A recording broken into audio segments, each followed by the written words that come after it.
Vamos ler ali no capítulo 7. Abre comigo, 1 Samuel, que é primeiro livro de Samuel, capítulo 7. A gente vai ler, eu tenho um versículo que vai ser o central da nossa mensagem, mas para a gente poder contextualizar um pouquinho, é importante a gente ler. Vamos ler a partir do versículo 3, porque senão fica meio fora de contexto e é importante a igreja entender o contexto da palavra, amém? 1 Samuel, capítulo 7, a partir do versículo 3, vai dizer assim: Falou Samuel a toda a casa de Israel, dizendo: Se é de todo o vosso coração que voltais ao Senhor, tirai dentre vós os deuses estranhos, os astoretes, e preparai o coração ao Senhor, e servi a Ele só, e Ele vos livrará das mãos dos filisteus. Então os filhos de Israel tiraram dentre si os Balaíns e os Astarotes, e serviram só ao Senhor.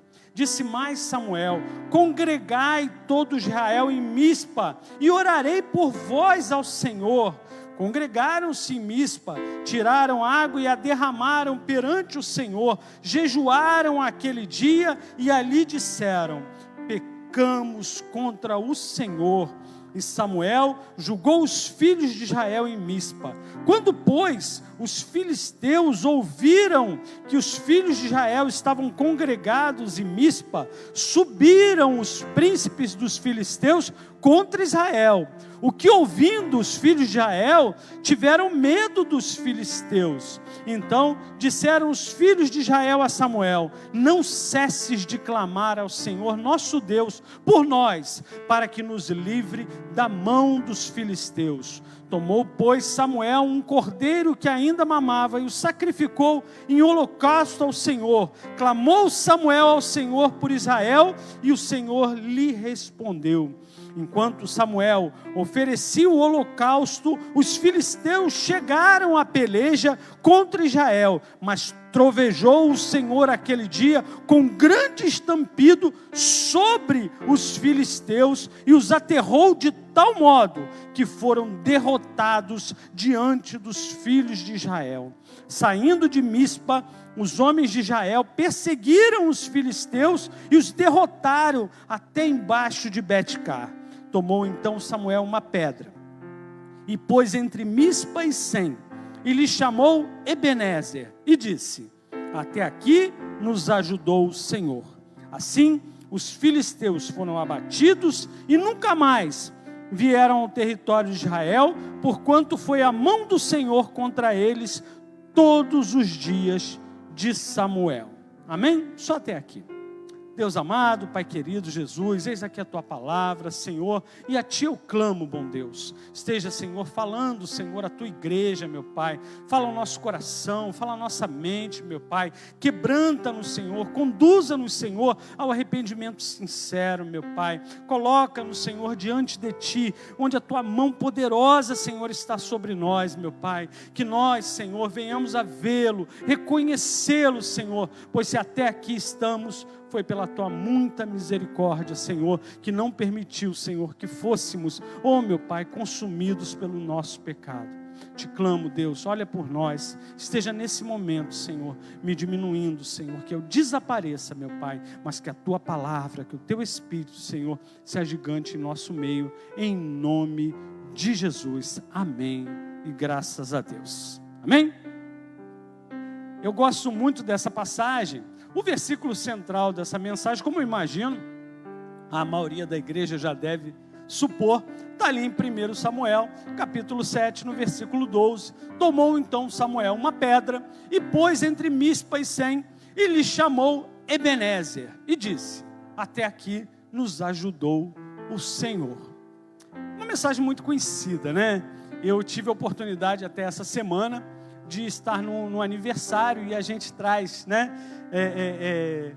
É quase que natural, é uma mensagem que vem naturalmente numa mensagem temática de aniversário, porque esse momento que Samuel usa, né, para colocar um marco, né, que aquela pedra é um marco, um memorial, traz muito à nossa memória o próprio momento do aniversário, né, aquele memorial, aquele instante onde a gente traz uma reflexão de todo o nosso tempo, até aquele momentinho onde a gente está celebrando. Mas eu achei por bem a gente entender um pouquinho esse conceito. Primeiro, uma curiosidade: Ebenezer não é só citado nesse momento aqui, né? Ele chamou aquele marco de Ebenezer. Mas se você for, por exemplo, em Samuel mesmo, no capítulo 4, primeiro versículo, ou em Samuel, capítulo 5, no versículo 1, você vai ver a citação de Ebenezer, que é uma aldeia em Efraim. É uma aldeia em Efraim, que tem esse nome. E, curiosamente, Ebenezer não quer dizer até aqui nos ajudou o Senhor. Ebenezer, que na verdade é uma palavra mista, uma palavra com duas partes dentro do hebraico, né, que a gente latinizou ou aportuguesou para uma, e ela quer dizer pedra de ajuda. É Raven Ezer, é pedra de ajuda ou pedra de socorro.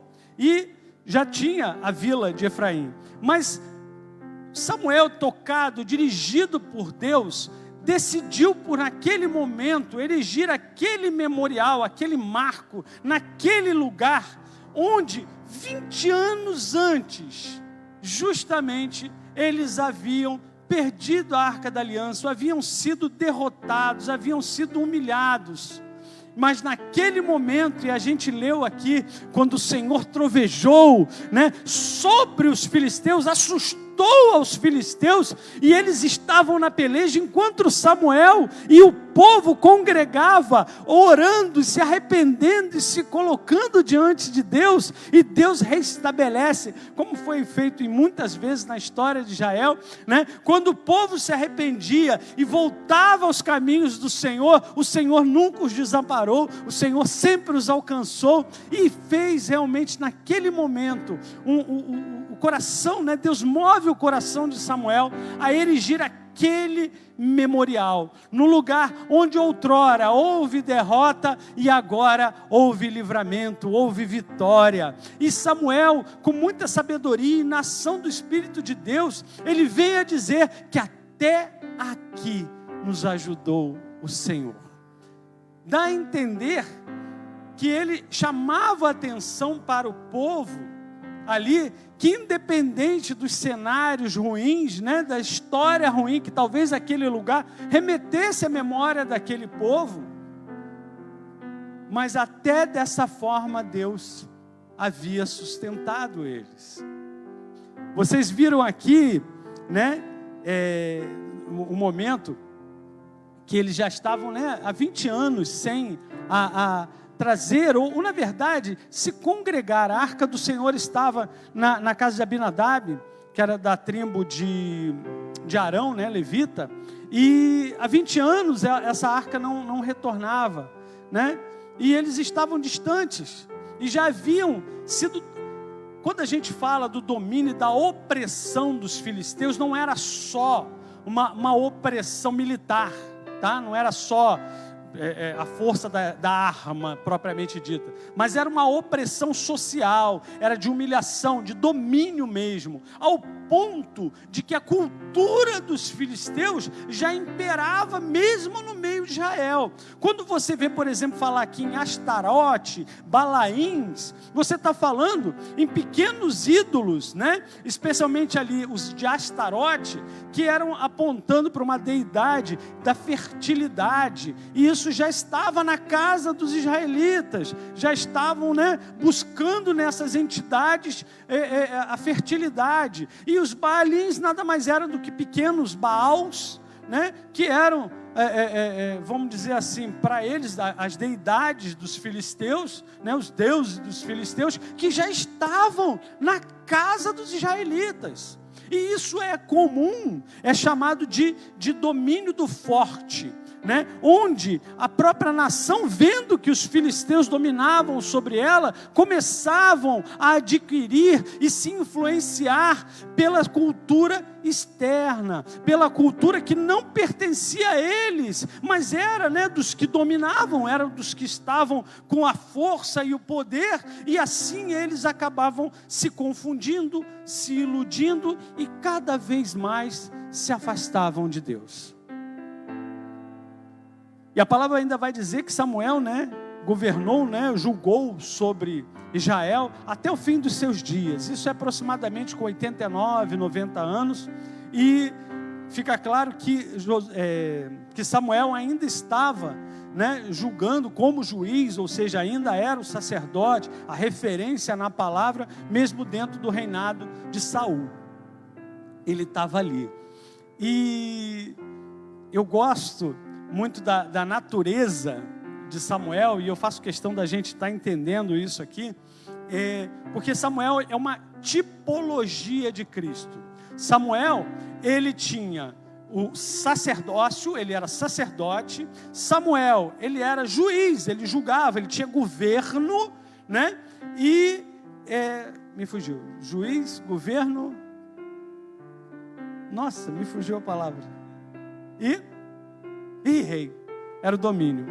Ele tinha a tipologia de Cristo, ele tinha esse domínio sobre realmente profeta.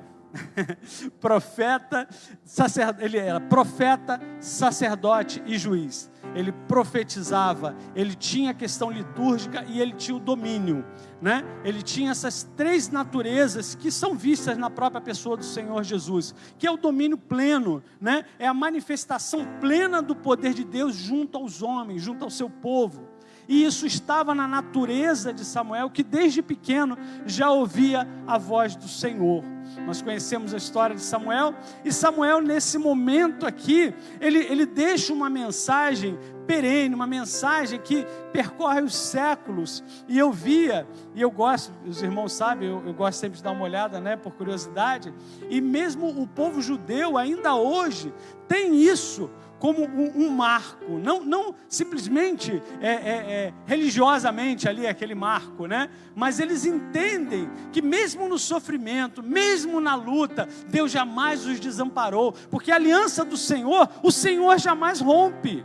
Uma aliança que Ele estabelece, Ele não rompe, Ele não volta atrás. Quem sempre acabava quebrando essa aliança são os homens, né? Que acabavam se desviando, se afastando do Senhor e enfrentando as consequências disso. E aí hoje, quando soube que eu ia trazer essa mensagem, Deus falava muito ao meu coração, porque, não sei se todos os irmãos sabem, né, mas a gente tem por instituído o culto de sexta, né, a gente chama de culto de campanha, e o tema desse ano é enfrentando ou combatendo o inimigo, né? E algo muito interessante, quando Deus já me trazia, Ele me trouxe para essa mensagem por esses dias. Isso acontece muito comigo, muito antes de eu saber que eu vou ter uma oportunidade de ministração. Deus já vem falando ao meu coração.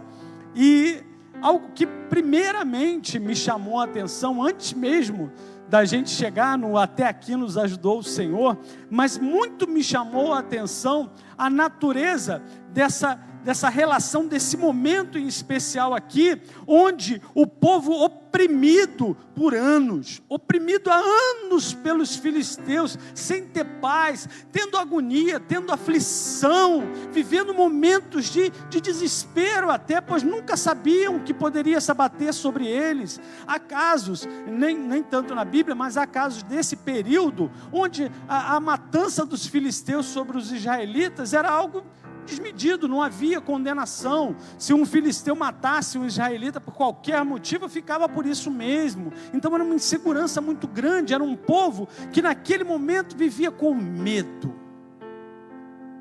Vivia com medo. Mas no momento que o profeta, movido pela palavra de Deus, movido do coração de Deus, ele clama a esse povo para se arrepender.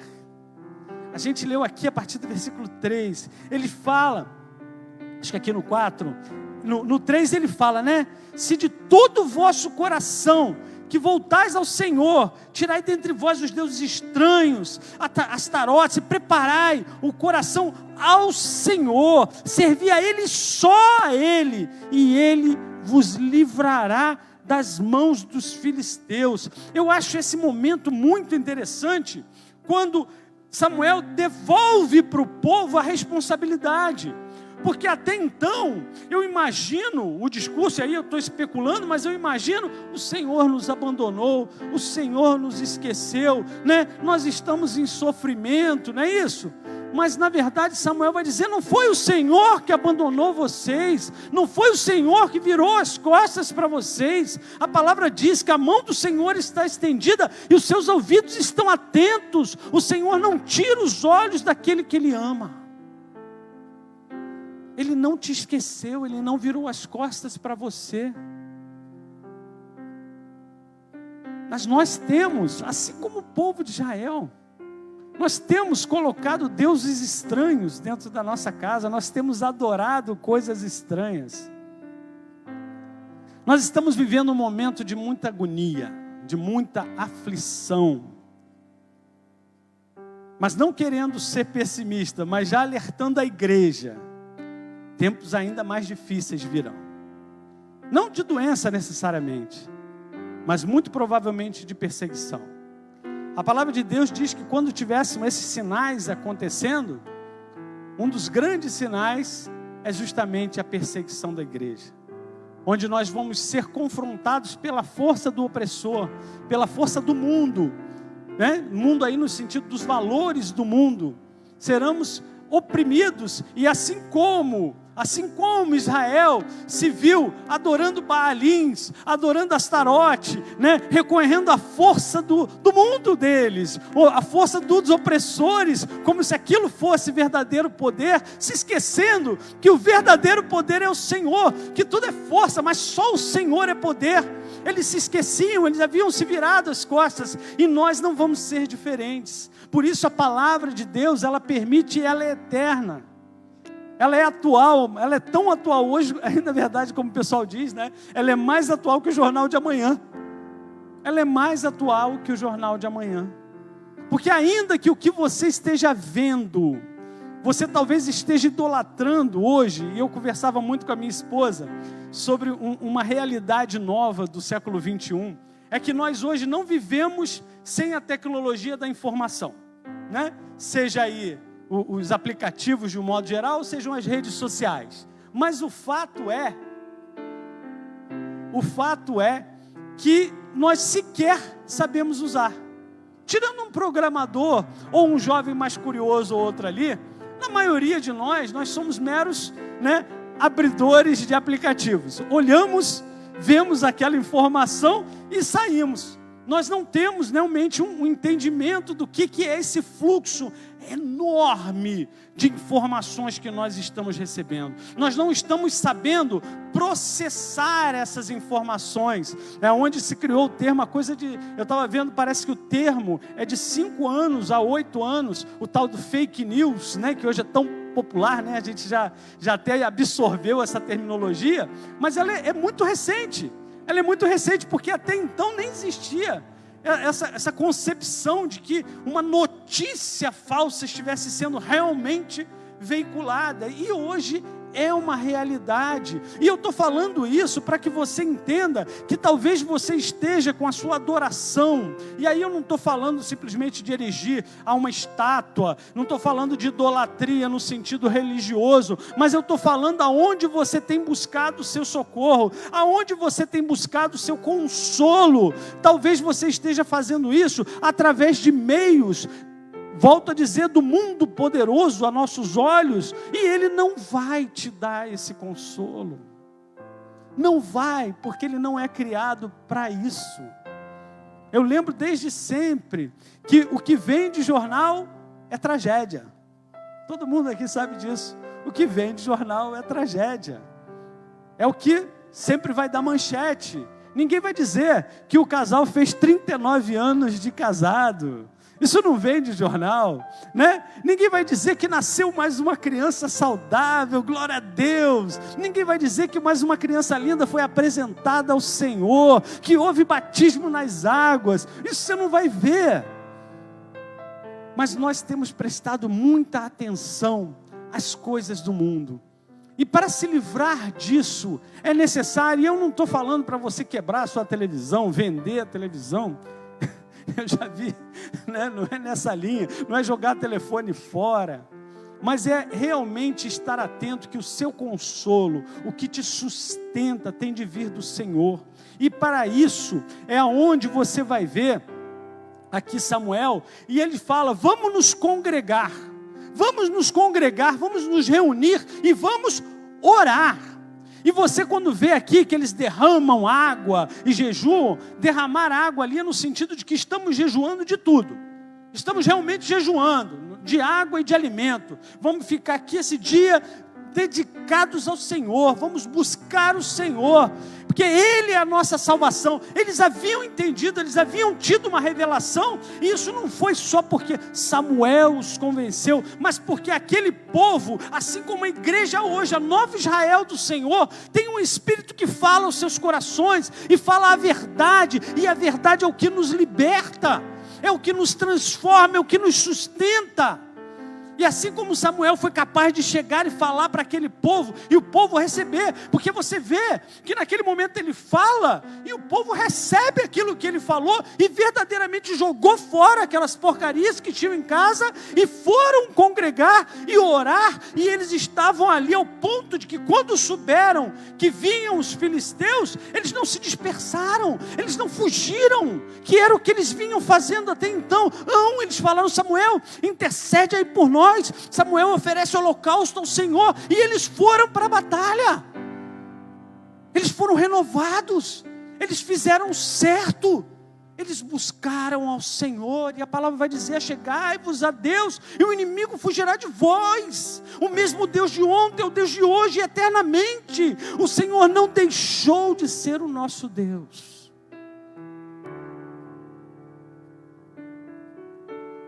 Aí quando a gente chega aqui, né?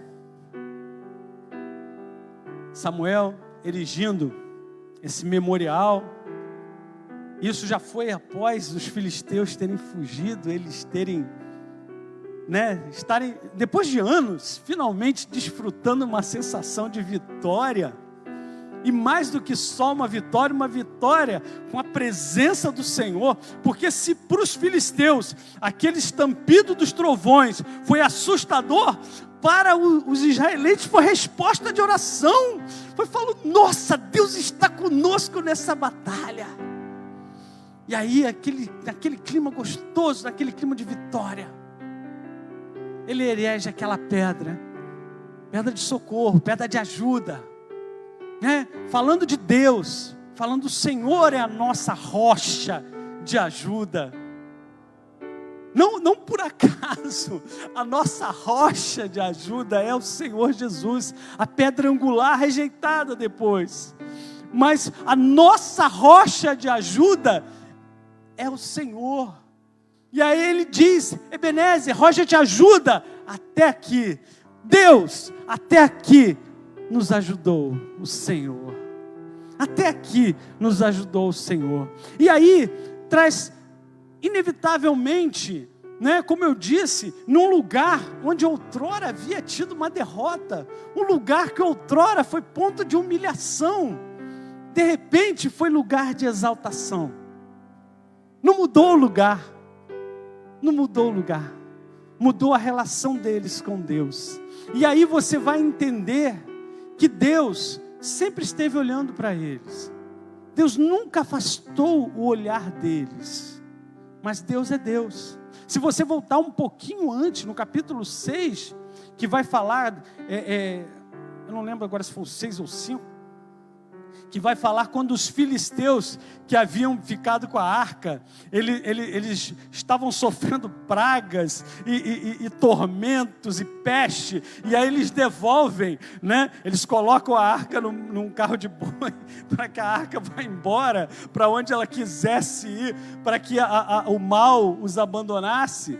né? Mas quando eles chegam na terra de Israel, vai chegar ali onde ela vai ficar, em dado momento, 70 pessoas foram olhar o que estava dentro da arca e morreram. Porque não era permitido. Deus era Deus. Deus nunca deixou de ser Deus. Deus é Deus de amor, mas Deus é justo. Então, quando a gente se afasta, é uma escolha nossa. A gente se afasta. E aí a gente amarga.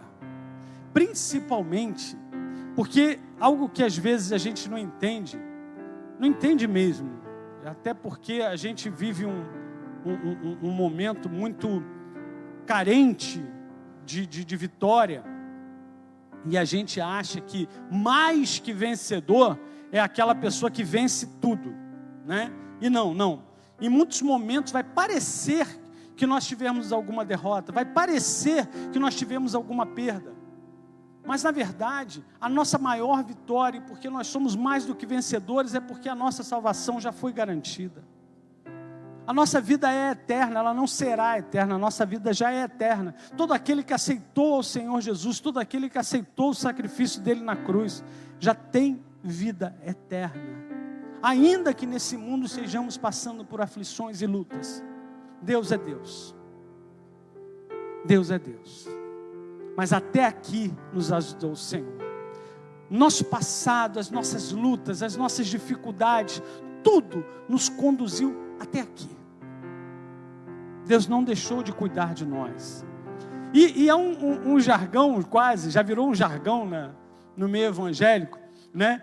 Deus tem uma obra na sua vida. Vou melhorar. Deus tem uma grande obra na sua vida. E isso é uma verdade absoluta. Sabe por quê? Sabe de onde que eu tiro essa certeza? Porque você está aqui. Você está vivo, você está respirando ainda. E isso, só o Senhor pode te garantir. Ninguém mais pode acrescentar um côvado, 1 centímetro, 1 minuto, 1 segundo à sua vida, a não ser o Senhor. E se você chegou até aqui, é porque a destra do Senhor te sustentou até aqui. Com lutas, com dificuldades, com sofrimento, com tristeza, com muita dor, mas também com alegrias, com momentos de refrigério, com momentos de esperança. Até aqui te ajudou o Senhor guardou o seu passado. Mas aí, a gente já está de noite, né? Quando a gente pensa nisso, a palavra também está falando daquele dia, assim como naquele memorial, naquele dia, o Senhor se fez presente, naquele dia, o Senhor manifestou toda a sua glória, seu poder, lembrou aquele povo quem Ele era, lembrou que Ele estava presente, ainda que eles não o vissem, mas Ele se fez manifestar para que eles percebessem que Deus ainda era Deus. E eu e você? Será que ao longo desse dia nós percebemos todos os livramentos que Deus nos deu? Eu lia no outro dia, e é muito engraçado, né? Que é algo que pode acontecer comigo, com você. Estava lendo, talvez aqui outras pessoas até conheçam, de um motoboy que ele chegou em casa, depois do trabalho, e aí ele carregava na mochila. Ele tinha aquela mochila, né, de motoboy. Eu imagino, quando fala mochila de motoboy, eu imagino até aquela de pizzaria, né, que é um negócio enorme nas costas.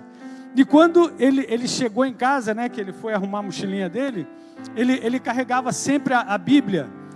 E engraçado que há pouco tempo eu comprei uma Bíblia para um motoboy, que ele me pediu, que ele falou, eu queria uma Bíblia para quando eu parasse eu poder evangelizar. Aí ele me pediu, eu comprei uma Bíblia para ele e tal, e aí ele colocava no bolso, né? Tem um bolsinho atrás na mochila, e ele colocava aquela Bíblia ali. E essa história que eu li falava isso, que esse rapaz, ele tinha uma Bíblia colocada na mochila dele, para sempre que ele podia ou parar para dar uma lida, né? Ou até mesmo na hora de evangelizar. E aí quando ele arrumando, ele teve um dia maravilhoso, ele não percebeu nada. Quando ele puxa a Bíblia, ele percebe que havia um furo na mochila, e quando ele olha a Bíblia, havia uma bala dentro da Bíblia. A Bíblia foi o colete, a prova de balas dele. Ele não viu, ele não faz ideia em que momento aquilo tem acontecido. É a clássica bala perdida, né? Ele que achou. Só que a palavra do Senhor a parou. Podia ter parado, não precisaria necessariamente ser a Bíblia, né? Mas o livramento que ele nem teria visto, ele nem teria sabido. Se aquela bala, por exemplo, tivesse resvalado em outro lugar, ou se ele vinha passando e a bala passou por aqui um segundo antes dele, ele não teria tocado nele, ele nem teria sabido.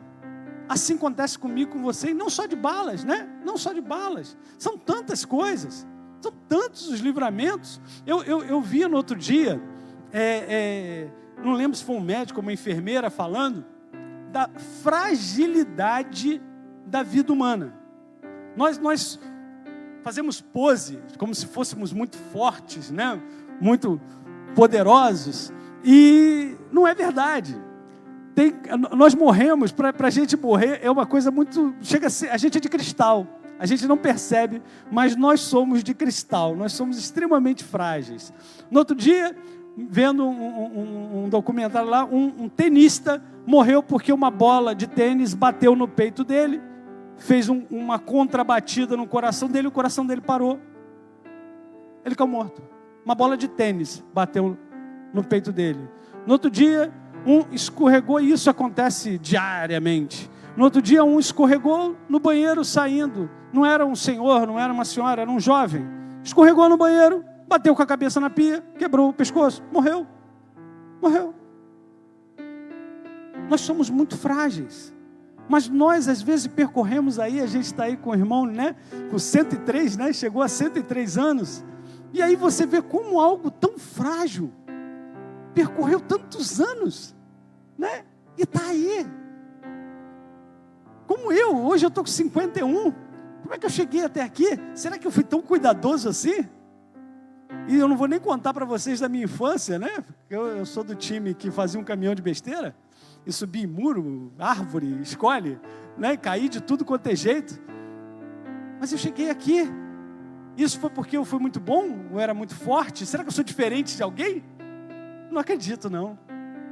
Eu cheguei até aqui porque Deus tem me livrado. E nesse dia, Deus me livrou e Deus livrou você. E a gente chegou até aqui.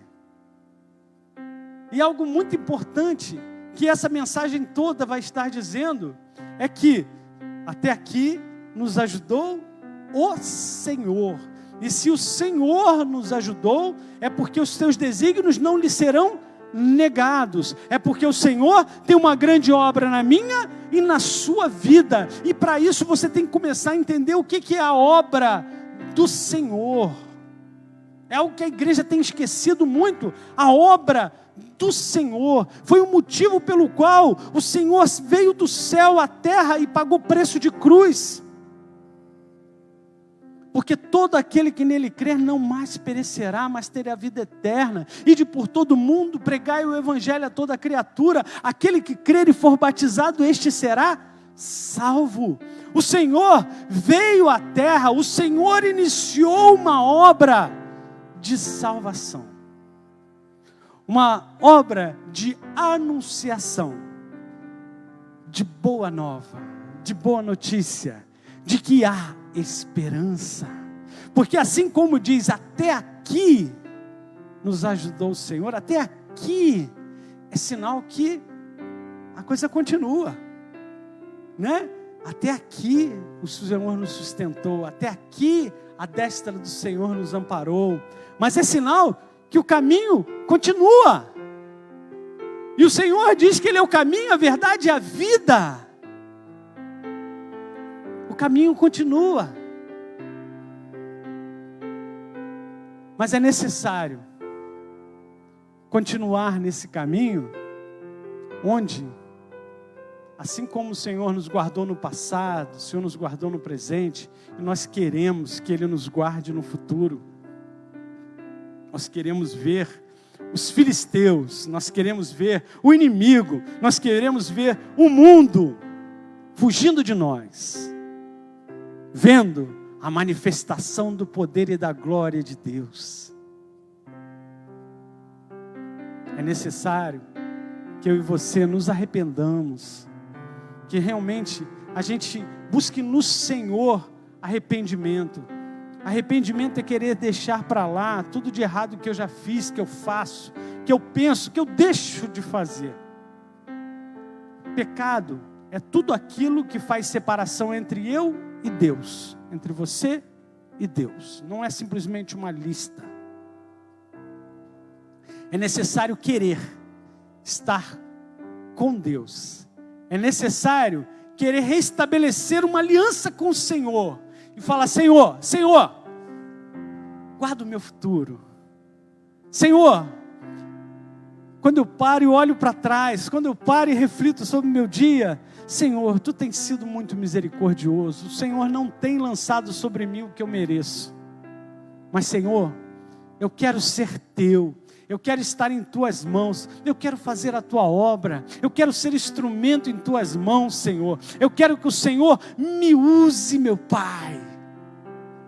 É necessário estabelecer uma aliança, é necessário buscar em oração, é necessário buscar enquanto igreja, congregar, é necessário. E aí eu não estou falando só de quem está de corpo presente, não, de quem está assistindo. Ser igreja é muito mais do que só estar junto fisicamente, porque às vezes, nós sabemos disso, às vezes é muito mais solitário na multidão do que no conforto do seu lar.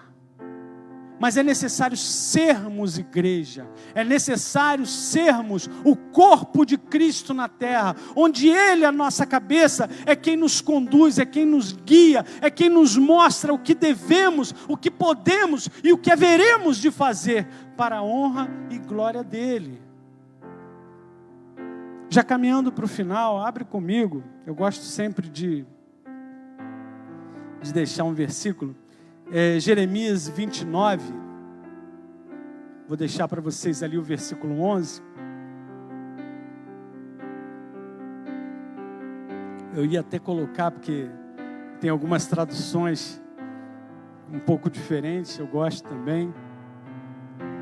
Mas o cerne dessa mensagem, eu queria que você... Dizem que a gente só guarda de 10 a 20% do que uma mensagem pregada, né? Que quem recebe essa mensagem consegue, no muito, guardar de 10 a 20%. Então, a essência dessa mensagem é você lembrar que até aqui, na sua vida, o Senhor te ajudou. E se Ele o fez, é porque Ele tem um propósito na sua vida. E se você quer que Ele continue fazendo, porque você não sabe o seu dia de amanhã. A palavra de Deus vai dizer: não vos inquieteis, pois, pelo dia de amanhã. Cada dia basta o seu mal.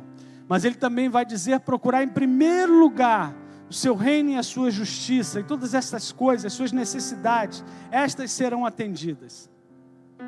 Buscar o seu reino e a sua justiça é buscar a presença de Deus. É buscar a vontade de Deus. É buscar o querer de Deus. E o querer de Deus está aqui. Jeremias 29, 11 vai dizer assim: porque eu sou contigo, diz o Senhor, para salvar-te. Por isso, darei cabo de todas as nações entre as quais te espalhei. De ti, porém, não darei cabo, mas castigar-te-ei em justa medida, e de todo não te inocentarei. Amém? O Senhor, Ele é justo. Hebreus 9, 27 vai dizer que ao homem é dado viver uma única vez, e após isso vem o juízo. Em compensação, Romanos 8, 1 vai dizer que já nenhuma condenação há, pois para os que estão em Cristo Jesus e que não vivem mais segundo a carne, mas segundo o Espírito. Que você possa nessa noite se arrepender dos seus pecados, dos seus maus caminhos, dos seus maus pensamentos. Como diz a palavra, buscar no Senhor, teu justo juiz, se apresentar diante dEle e confessá-lo como seu único e suficiente Salvador. Porque Ele é fiel, Ele é justo e Ele é o nosso Salvador. E Ele tem planos altos, mais altos e melhores para mim e para você. Não viva pelo que os seus olhos veem, mas viva pela fé, que é a certeza das coisas que se esperam, mas que não se veem. Amém? Que o Senhor Jesus possa completar essa mensagem no coração de cada um de nós. Convido o pastor Sildemar.